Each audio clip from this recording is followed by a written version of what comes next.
to Valley View News Now. I'm Lucy. And I'm Avery. This week we have school-wide events, An interview with Ms. Casotis, word on the street, the weather, a commercial. and the skit. We hope you enjoy.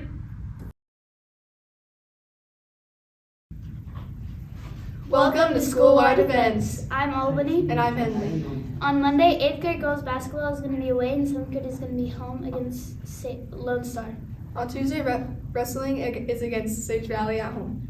On Wednesday, 8th grade girls basketball is home against Sage and 7th grade is away. And on Thursday, wrestling is home against Emmett. That was this week's edition of school-wide events. Hey, that's my coffee. That one's mine too. Who's stealing it?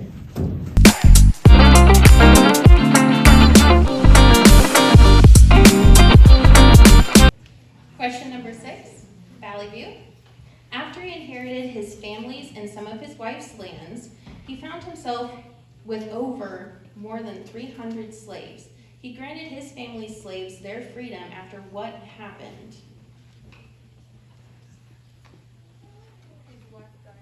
That is correct. All right, Valley View, you have question number 2. A divergent plate boundary is caused when the tectonic plates do what?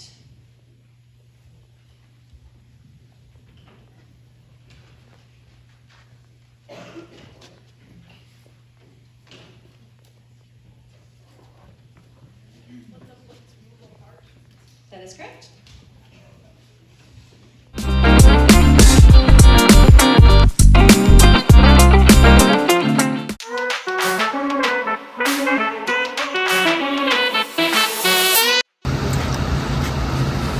I'm Samantha Casotis and I'm here with Mrs. Casotis. And the first question for you is how should students behave in the lunch line?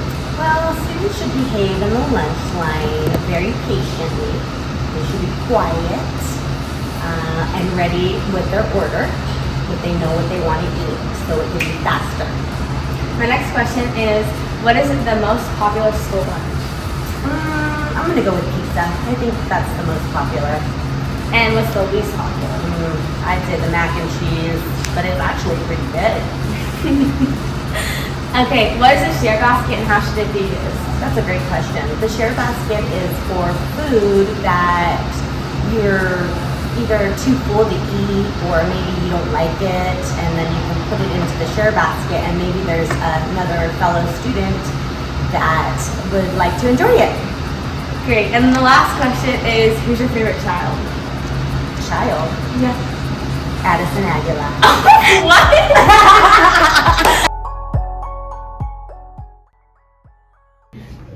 I'm Rebecca and I'm here today with Kyson and this is Word on the Street.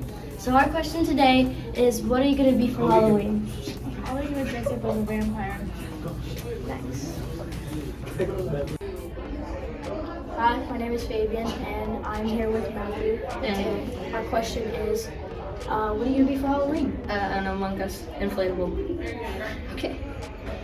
I'm here with Quinlan, and my question for today is, what are you going to be for Halloween? I don't know, maybe Medusa. Hi, so I am with Delaney, and I'm Linnea, and what are you going to be for Halloween? I was planning on being a witch. I'm Elise and I'm here with Edward, and our question for today is, what are you going to be for Halloween? A galaxy girl.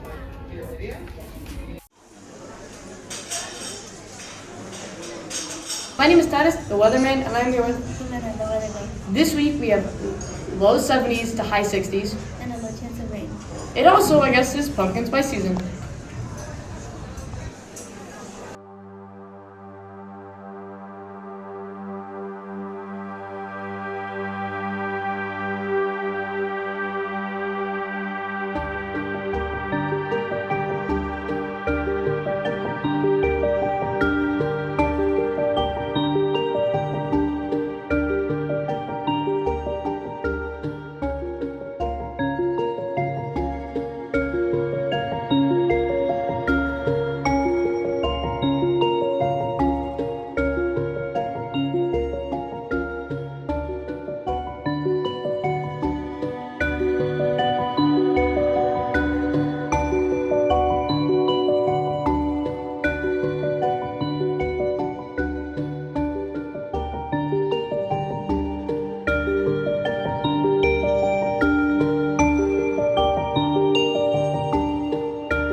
That was this week's edition of Valley View News Now. We hope you enjoyed. Boom! Ah!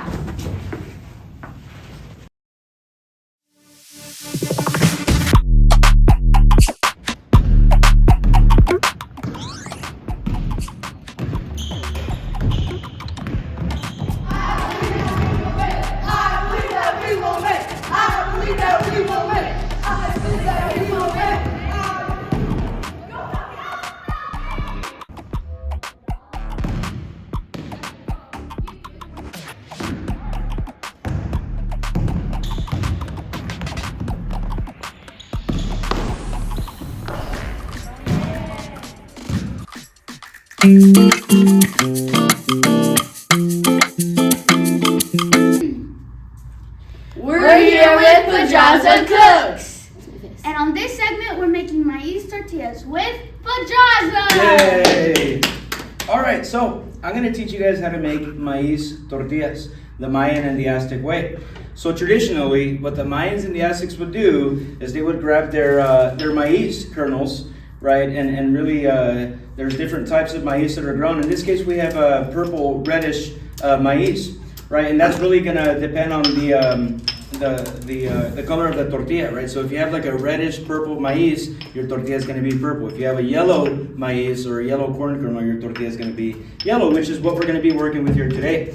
But what Addie's doing right now, Addie's using what is known as a molcajete, right? Guys, go ahead and say molcajete. Molcajete. Right, so the Aztecs and the Mayans used, it's like a volcanic rock, right? But it's basically a mortar and a pestle, right? Where they would use this to ground the, in this case, the corn kernels. They also used another tool known as a metate, which is a much bigger volcanic rock, but the concept was the same, right? Looks like we are going to make a little bit of a mess, right? But let's see, Addie, how's that? So the purpose of that is you want to make it into a super fine powder, right? So it took them a long time to use this molcajete, right? But after a couple of hours of grinding, we have what looks something like this, right? Which is basically your maize masa. And thankfully, thanks to the Industrial Revolution, everything is automatic and easy for us. You can go to Walmart and buy something like this where it's already been grounded for you, right? So what Albany is going to do is Albany is going to take 2 cups of maize, so the 2 cups of maize masa, right? And she's going to add to 2 cups about 1.5 cups of warm water. So let's see. Perfect. So Albany's added about a cup of water to the maize powder, but as you can see, you can still see crumbs here and there. So Albany is gonna add about another half cup. Oh, that's good right there. About another half cup of water to the masa. And again, the purpose is you want to get it into a fine dough, right? And you don't want it to stick to your fingers either, right? So the more you keep mixing it with your hands, and if it's still sticking to your hands, that means that you need to work with it a little bit longer. And it looks like we may have added just a little too much water. So when you run into this, here's what you do.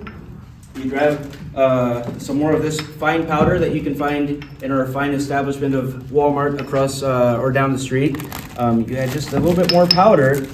That way we get it into just the perfect texture. But if you zoom in, Albany, that's looking great. But let's add a little more powder. Okay. Good, and keep messing with it. Addison, how's that powder looking over there? It's coming. Do we need a camera zoom in? Let's go ahead and zoom in. See how that's coming along. Again, you want to get it into a very fine powder. Can I see it? It looks a little coarse. Keep working. Let's see, how's that maize maseca doing? Let's add just a tiny more, a tad bit more.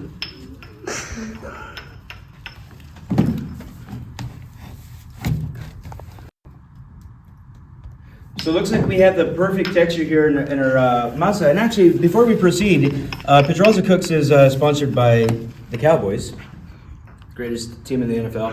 also known as America's team. But anyways, let's proceed here. We have the perfect texture of our masa. So now what we're gonna do, and this is where Titus comes in. Titus is gonna, and Albany, I want you guys to grab a ball of this masa. So go ahead, Titus. Here, let's move this out of the way.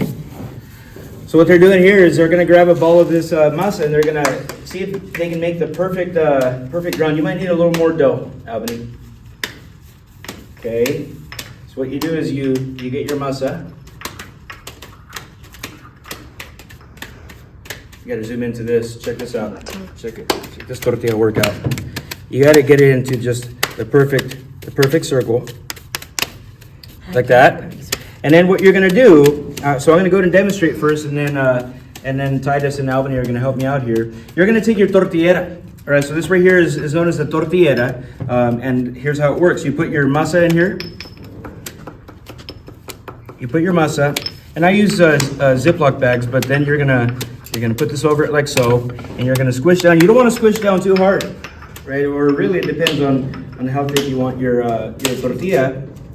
But once you pull it out, you have something that looks like this, right? So now you just peel the plastic off, plastic wrap, and then you're gonna put it on. You know, traditionally we would be using a comal, right, which is where we heat up our tortillas. But this is a fine griddle here. We're gonna use this, and we're gonna put it right over the comal.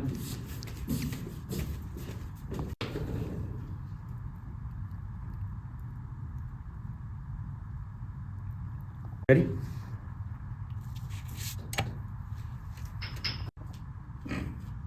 All right, so we're back here with Titus and Albany. It looks like they've been working with their masa for a couple minutes. So now, Titus, what you're gonna do is you're gonna set your masa on the tortillera.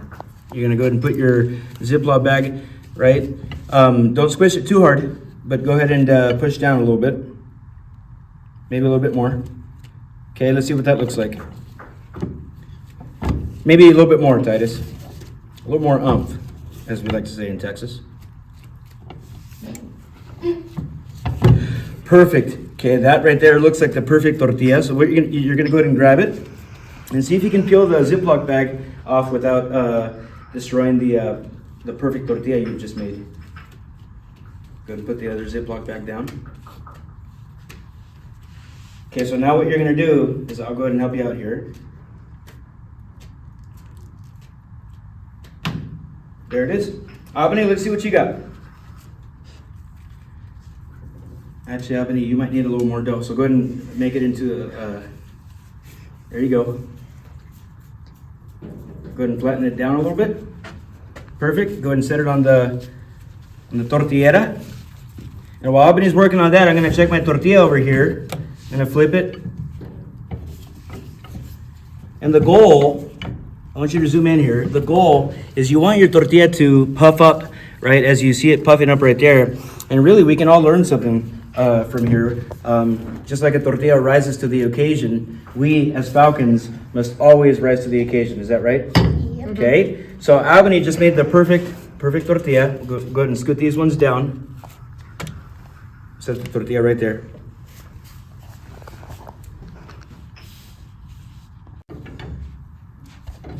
So it looks like we have a couple tortillas here, and they've you can see how they've puffed up like that. Again, when they puff up, that's when you know you've made a good masa. So my mom would be proud of you, Albany. Nice job. But as it's a tradition in the Pedraza household that you take the last bit of your masa, right? It might be just a tiny bit, but you always have to make a baby tortilla. You just always do. All right. But as these are getting finished up here, we're gonna put them in our foil paper. Right in here so they can stay warm, and then we're about to enjoy them the Pedraza way, which is you take your tortilla and you add a little bit of butter to it. So we've made a couple tortillas for each one of us, and we've topped it with a little bit of butter, right? So now the real test. Let's go ahead and taste check, guys. Ready? Okay. Right. And that was our first episode of Pedraza Cooks.